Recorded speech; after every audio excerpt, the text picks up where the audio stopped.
From melanocyte to melanoma. Melanocytes are cells that produce melanin, a brown-black pigment that determines the color of the skin, hair, and eyes in humans, and helps to guard against the damaging effects of the sun. In the skin, melanocytes are located at the epidermal-dermal junction, appearing as round cell bodies with long, irregular branches called dendrites. The formation of melanin pigment occurs inside the cell body, in an organelle called the melanosome. Next, the melanosome is transported by microtubules toward the surface of the melanocyte to neighboring skin cells called the keratinocytes.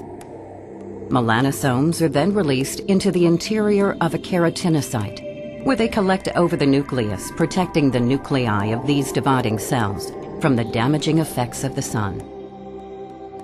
Malignant melanoma is one of the deadliest forms of skin cancer. Its risk factors include both a genetic predisposition as well as exposure to the sun's UV radiation.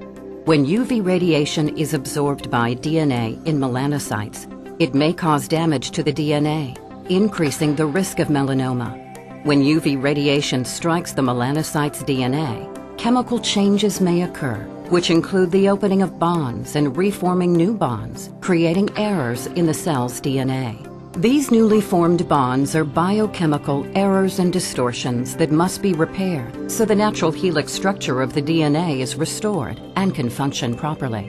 Normally, cells are able to scan, identify, and repair this kind of DNA damage caused by UV radiation. If UV-related damage is not corrected by molecular repair mechanisms, DNA mutations can be introduced, and the genetic information may be permanently damaged. Genetic mutations in melanocytes are associated with progressive cellular changes that may result in invasive malignancy. The transition from a normal melanocyte to metastatic melanoma may involve several intermediate steps, including atypical dysplastic nevus of varying stages of severity, or melanoma in situ, and invasive melanoma. Indeed, melanomas diagnosed and treated during the radial growth phase have been shown to have an excellent prognosis. Currently, there is no cure for late-stage melanoma. As a result, early detection plays a critical role in reducing melanoma morbidity and mortality.